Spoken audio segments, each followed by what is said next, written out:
Hello friends, என்னோட பேர் Hemamalini. Welcome to Malini's dhaba.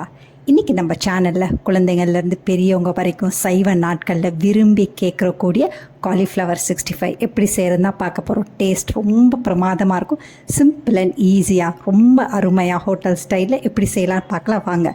அதுக்கு முதல்ல இது வரைக்கும் நம்ம சேனலை சப்ஸ்கிரைப் பண்ணாமல் இருந்தால் மறக்காமல் சப்ஸ்கிரைப் பண்ணி வச்சுட்டு பக்கத்தில் இருக்க பெல் பட்டனையும் ப்ரெஸ் பண்ணி வச்சுக்கோங்க. அப்போ தான் நான் போடுற வீடியோஸ் உங்களுக்கு நோட்டிஃபிகேஷன் வரும்.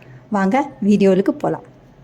காலிஃப்ளவர் 65 செய்கிறதுக்கு முதல்ல காலிஃப்ளவர் லேசாக வேக வச்சுக்கலாம். அதுக்கு அடுப்பில் கடாயில் தண்ணி வச்சுருக்கேன். தண்ணியும் நல்லா கொதிக்குது. இதில் கொஞ்சமாக மஞ்சத்தூள் உப்பு சேர்த்துக்கோங்க. சேர்த்த பிறகு காலிஃப்ளவர், பெரிய காலிஃப்ளவர் ஒன்று எடுத்து நல்லா மீடியம் சைஸில் வெட்டி வச்சுருக்கேன். அதை இப்போ சேர்த்துக்கலாம். காலிஃப்ளவரையும் சேர்த்துட்டு 2 நிமிஷம் நல்லா கொதிக்கட்டும். இந்த மாதிரி கொதிக்கும் போது காலிஃப்ளவர் நிறைய புழுக்கள் இந்த மாதிரி இருக்கும். அதெல்லாம் மேலே நல்லா மிதந்து வரும். இந்த மாதிரி எல்லா புழுக்களையும் எடுத்துருங்க. கவனமாக பார்த்து எடுத்துருங்க. அதுக்கு பிறகு அடுப்பை ஆஃப் பண்ணிவிட்டு மறுபடியும் 2-3 நிமிஷம் நல்லா சூட்லேயே இருக்கட்டும். அதுக்கு பிறகு தண்ணியெல்லாம் வடித்து இதை ஒரு பக்கத்துக்கு எடுத்து வச்சுக்கலாம்.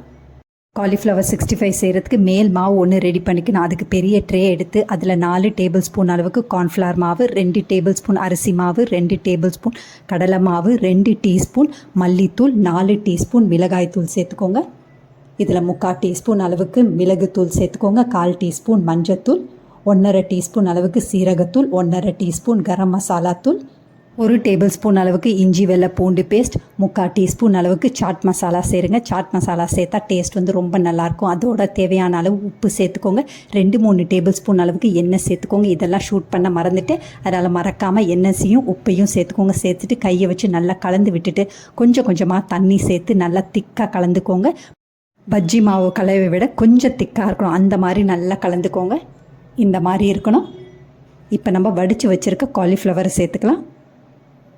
தண்ணியெல்லாம் வடித்து வச்சுருக்கேன். கொஞ்சம் கூட தண்ணி இருக்கக்கூடாது. இப்போ காலிஃப்ளவரை சேர்த்துட்டு நல்லா கலந்து விட்டுக்கோங்க. எல்லா மாவும் இந்த காலிஃப்ளவர் நல்லா படுற மாதிரி நல்லா கலந்து விட்டுக்கோங்க. நல்லா கையை வச்சு நல்லா கலந்து விட்டுக்கோங்க. இப்போ பாருங்கள், இந்த அளவுக்கு நல்லா திக்காக கோட்டாயிருக்கு. இப்போ நம்ம பொரிக்க ஆரம்பிச்சிடலாம். அடுப்பில் எண்ணெய் நல்லா கொதிக்குது. இப்போ ஃப்ளேமை மீடியமில் வச்சு கொஞ்சம் கொஞ்சமாக காலிஃப்ளவரை சேர்த்து பொரிச்சிடலாம். இப்போ காலிஃப்ளவரை சேர்த்த பிறகு 2 நிமிஷம் அப்படியே இருக்கட்டும். அதுக்கு பிறகு இந்த மாதிரி நல்லா கலந்து விட்டுக்கோங்க. 2 பக்கமும் ஒரே மாதிரி நல்லா சீராக நல்லா கோல்டன் ப்ரௌன் ஆனோன்னு எடுத்துடலாம். அப்பப்போ இந்த மாதிரி நல்லா திருப்பி போட்டுக்கோங்க. அப்போ தான் ஒரே மாதிரி சீராக நல்லா கோல்டன் ப்ரௌனாக எல்லா பக்கமும் கிடைக்கும். இப்போ பாருங்கள், எல்லா பக்கமும் ஒரே மாதிரி நல்லா வெந்திருக்கு, நல்லா கிறிஸ்பியாக இருக்குது. இப்போ நம்ம அடுப்புலேருந்து எடுத்துடலாம். இதே மாதிரி மீதி உள்ள காலிஃப்ளவரையும் நல்லா பொரித்து ஒரு பக்கத்துக்கு எடுத்து வச்சுக்கலாம். பாருங்கள், ரொம்ப அருமையாக வந்திருக்கு. இப்போ பாருங்கள், எல்லா காலிஃப்ளவரையும் நம்ம பொரிச்சாச்சு. ரொம்ப கிறிஸ்பியாக இருக்குது. டேஸ்ட்டும் அதே மாதிரி ரொம்ப பிரமாதமாக இருக்கும்.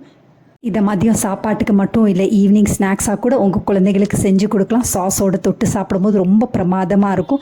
இப்போ சம்மர் ஹாலிடேஸ் ஆரம்பிச்சாச்சு. குழந்தைங்க அடிக்கடி பசின்னு கேட்பாங்க. இந்த மாதிரி ரொம்ப ஆரோக்கியமாக நீங்கள் செஞ்சு கொடுக்கலாம். இதே மாதிரி அளவுகளோடு நீங்களும் இதை செஞ்சு பார்த்துட்டு எப்படி இருக்குன்னு கமெண்ட் பண்ணுங்கள். பிடிச்சிருந்தா இந்த ரெசிபி உங்கள் ஃபேமிலி ஃப்ரெண்ட்ஸோட ஷேர் பண்ணுங்கள், லைக் பண்ணுங்கள், சேவ் பண்ணி வச்சுக்கோங்க. இந்த மாதிரி குட்டீஸோட ஃபேவரட் ரெசிபீஸ் வேணும்னாலும் மறக்காமல் நம்ம சேனலை சப்ஸ்கிரைப் பண்ணி வச்சுக்கோங்க. தேங்க்ஸ் ஃபார் வாட்சிங் ஃப்ரெண்ட்ஸ்.